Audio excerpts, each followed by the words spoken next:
બનાસકાંઠા જિલ્લા વિભાજન મુદ્દે જે વિવાદ થયો છે એ વિવાદ હવે વકરી રહ્યો છે।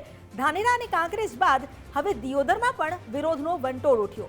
દિયોદરને ઓગળ જિલ્લો બનાવવાની માંગ સાથે સ્થાનિક બજાર સજ્જડ બંધ રહી। લોકો રસ્તા પર ઉતરી આવીને વિરોધ નોંધાવ્યો। વિરોધ પ્રદર્શનમાં ભાજપના જ સ્થાનિક આગેવાનો પણ જોડાયા। વધુ જાણકારી લઈએ સહયોગી વિજય દેસાઈ પાસેથી। વિજય, બનાસકાંઠા જિલ્લામાં જે વિભાજનની વાત ઉઠી અને તેની સાથે જ વિરોધનો સૂર પણ ઉઠ્યો। પહેલા તો અલગની જે જિલ્લાની વાત ચાલી રહી હતી તેને લઈને ખાલી 2 તાલુકા આવ્યા સામે, પરંતુ ત્યારબાદ અન્ય એક જે તાલુકો હતો દિયોદર તે પણ સામે આવ્યો। આ વિભાજનની અસર આખરે એવી કેવી થઈ રહી છે કે વિરોધ કરવો પડી રહ્યો છે?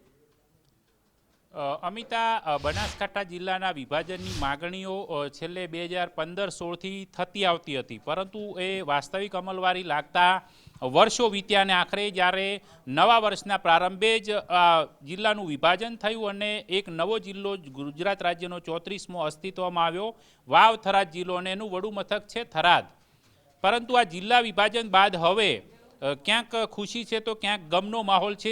થરાદની અંદર ઉજવણીભર્યો માહોલ જોવા મળી રહ્યો છે, વાવમાં પણ ઉજવણીભર્યો માહોલ છે, પરંતુ અન્ય જે તાલુકાઓ છે તે પોતાના સમાવેશને લઈને અત્યારે ક્યાંક નાખુશ છે અને તેને જ કારણે ધાનેરાની અંદર પણ બંધનું એલાન છે। ત્યાં પૂર્વ ધારાસભ્ય અને વર્તમાન ધારાસભ્ય સહિતની આગેવાનીમાં તમામ પાર્ટીના જે નેતાઓ છે પોતે આજે નાયબ કલેક્ટરને આવેદનપત્ર આપીને રજૂઆત કરશે અને મોટી સંખ્યામાં લોકો તેમની સાથે જોડાવાના છે। ત્યારબાદ સૌથી વધુ વિરોધ છે તો કાંકરેજ તાલુકામાં। કાંકરેજ તાલુકાના લોકોની માગણી છે કે અમારો સમાવેશ મૂળ બનાસકાંઠામાં રાખવામાં આવે, અન્યથા અમને પાટણમાં સમાવિષ્ટ કરવામાં આવે। જો કે થરાદ અમારા માટે અવળો રસ્તો હોવાને કારણે ત્યાં અવરજવર અને અન્ય સામાજિક સમીકરણોના સંબંધમાં જોઈએ તો પણ એ થોડું ઓકવર્ડ પડે છે। તેને કારણે કાંકરેજની માંગ સૌથી વધુ પ્રબળ છે કે તેમનું યથાસ્થાન જાળવી રાખવામાં આવે ને તેમને બનાસકાંઠામાં જ રાખવામાં આવે। તેને લઈને સૌથી વધારે વિરોધ થરા અને સિયોરિયા બંને મુખ્ય શહેરો છે કાંકરેજ તાલુકાના સજ્જડ બંધ છે। તમામ જે સ્થાનિક આગેવાનો છે તે વિરોધમાં ઉતર્યા છે, તે ચાહે ભારતીય જનતા પાર્ટીના નેતાઓ હોય, કોંગ્રેસના નેતાઓ હોય કે અન્ય કોઈ રાજકીય પક્ષના કે સામાજિક સંગઠનો સાથે જોડાયેલા આગેવાનો હોય, ઉગ્ર આંદોલનની ચીમકીઓ ઉચ્ચારી રહ્યા છે અને કાંકરેજને યથાસ્થિતિ જાળવી રાખવાની માંગ કરી રહ્યા છે। પરંતુ હવે સૌથી નવો વિરોધનો બણગો ફૂટ્યો છે દિયોદર તાલુકામાંથી। દિયોદર તાલુકામાં જનતાની માંગ છે કે અમારો ઓગળ જિલ્લો બનાવવાની માગણી છે તે પૂર્ણ કરવામાં આવે। થરાદ જિલ્લો ભલે બનાવ્યો હોય, પરંતુ ઓગળ જિલ્લો અમારા માટે તમે કેન્દ્ર કક્ષાએથી મતલબ કે પ્રદેશ કક્ષાએથી જે નેતૃત્વ છે એ નેતૃત્વએ જે બાહેંધરી આપી હતી એ બાહેંધરીનું અમલીકરણ કરવામાં આવે અને તેને જ લઈને સજ્જડ બંધ અત્યારે દિયોદર જોવા મળી રહ્યું છે। દિયોદરની બજારમાં ભારતીય જનતા પાર્ટીના જ આગેવાનો છે, જેમાં તાલુકાના ઉપપ્રમુખ છે, ઉપરાંત જે સહકારી માળખાથી જોડાયેલા નેતાઓ છે, સંગઠનથી જોડાયેલા નેતાઓ છે, તેમની આગેવાનીની અંદર એક વિરોધ રેલી બજારમાં નીકળી અને વિરોધ રેલી દરમિયાન બજાર સજ્જડ બંધ જોવા મળ્યું। તેમની એક જ માંગ છે કે જનતાને વિશ્વાસમાં લીધા વગર, સ્થાનિક ભારતીય જનતા પાર્ટીને નેતૃત્વને વિશ્વાસમાં લીધા વગર આ એક મનસ્વી નિર્ણય કરવામાં આવ્યો છે, તે અંગે રાજ્ય સરકાર તાત્કાલિક પુનઃ વિચારણા કરે અને ફરીથી આ જિલ્લા વિભાજનની જે માગણી છે, પોતાનો જે ઓગળ જિલ્લો બનાવવાની માંગ છે તે પૂર્ણ કરવામાં આવે। એટલે જોવા જઈએ તો હાલ 3 તાલુકાની અંદર હાલ જે પ્રકારે વિરોધ થઈ રહ્યો છે તેને જોતા એવું સ્પષ્ટ દેખાય છે કે આગામી સમયમાં બનાસકાંઠા જિલ્લા વિભાજન બાદ વાવ થરાદ જિલ્લાને લઈને પણ જે પ્રકારે રાજકારણ ગરમાશે અને વિરોધ પ્રદર્શનો જોવા મળશે, ત્યારબાદની પરિસ્થિતિ શું હશે તેના પર પણ સૌ કોઈની નજર રહેલી છે। જી, આભાર આપનો જાણકારી આપવા માટે।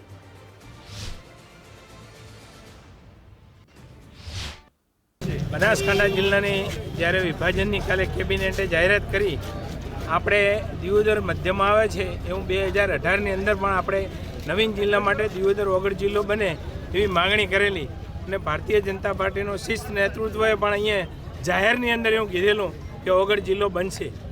હવે આ વિસ્તાર એક મિડલની અંદર આવે છે, અહીંથી ભાભર 17 કિલોમીટર છે, અહીંથી થરા સિયોરી 17-18 કિલોમીટર છે, અહીંથી થરાદ પણ 40-50 કિલોમીટર છે। થરાદ એ બોર્ડરનો એરિયા છે, બોર્ડરના એરિયાની અંદર જિલ્લો આપવો એ ખરેખર યોગ્ય નથી। લોકોને ખૂબ તકલીફ ઊભી કરવા માટે આ એક થરાદ જિલ્લાની જાહેરાત થતાં આ વિસ્તારના લોકો એવો નક્કી કર્યું છે આજે બજાર બંધ છે, કાલથી અવનવા કાર્યક્રમો આપી અને આ જિલ્લો ઓગળ જિલ્લો જાહેર થાય।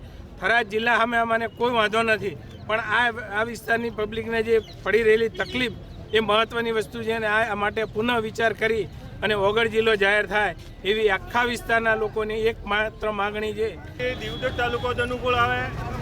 આજની સરકારે કોઈ વિચાર કર્યા વગર પાર્ટીના અમારા દીવદર તાલુકાના ખેડૂતો, વેપારીઓ અને આજુબાજુના તમામ ગામોના હિતમાં ખોટો નિર્ણય લીધો છે. એ નિર્ણયને અમે વિરોધ કરીએ છીએ. આજની સરકાર જિલ્લો બને એના માટેની અમારી જૂની માગણીઓ હતી અને એના માટેના જે કોઈ કાગળો કે જે કોઈ સીએમ સુધી તો પહોંચાડ્યા હતા અને સીએમ સાહેબે કલેક્ટર સાહેબને પણ સૂચના આપી હતી. તેમ છતાં પણ આ એક મનસ્વી રીતે નિર્ણય લેવામાં આવેલો છે અને ખરેખર જો ભૌગોલિક દ્રષ્ટિએ જોવામાં આવે તો દિયોદર જિલ્લો બનવો જોઈએ. બનાસકાંઠા જિલ્લા વિભાજનનો મુદ્દો હવે વકરી રહ્યું છે. ધાનેરા, કાંકરેજ, ત્યારબાદ હવે દિયોદરમાં પણ વિરોધનું સૂર ઉઠ્યું છે. દિયોદરને ઓગળ જિલ્લાઓ બનાવવાની માંગ ઉઠી છે. સ્થાનિકો બજારો સજ્જડ બંધ રાખી વિરોધ નોંધાવી રહ્યા છે. લોકો રસ્તાઓ પર ઉતરી આવીને વિરોધ દર્શાવી રહ્યા છે. વિરોધ પ્રદર્શનમાં ભાજપ અને કોંગ્રેસના નેતાઓ પણ એક મંચ પર જોવા મળ્યા. જી હા, આવેદનપત્ર આપીને સરકારને ફેર વિચારણા કરવામાં આવે તેવી રજૂઆત કરાઈ છે. બનાસકાંઠા જિલ્લાનું વિભાજન કરી અને થરાદને જિલ્લાનું મુખ્ય મથક બનાવી વાવ થરાદ નામ આપ્યું. વર્ષોથી પશ્ચિમ બનાસકાંઠાની માંગ હતી, જેમાં કોંકરેજ તાલુકાનું સમર્થન હોય, આ બાજુમાં લાખણી વિસ્તાર હોય, થરા, શિવોરી, ભીલડી વિસ્તાર હોય, બાબરનું ખુલ્લું સમર્થન હોય કે દિયોદર ભૌગોલિક રીતે સેન્ટરમાં વિસ્તાર આવે છે અને જિલ્લા મથક દિયોદરને રાખવું જોઈએ અને જિલ્લાનું નામ ઓગળ જિલ્લો રાખી અને જિલ્લો જાહેર કરવો જોઈએ. પરંતુ ગઈકાલે સરકારે કોઈ પણ આગેવાનો સાથે મસલત કર્યા વગર, કોઈ વિસ્તારના પ્રતિનિધિઓ સાથે મસલત કર્યા વગર જિલ્લો જાહેર કર્યો છે, જેનાથી પશ્ચિમ બનાસકાંઠાના લોકોમાં રોષ છે કે પાલનપુર જ્યારે જિલ્લો હતો અને જો દૂર પડે એના કારણે નામ આપીને જિલ્લો જાહેર કરવાનો થતો હોય તો થરાદ જિલ્લો જાહેર કરવાથી કોઈ આ વિસ્તારને એનું અંતર ઘટતું નથી.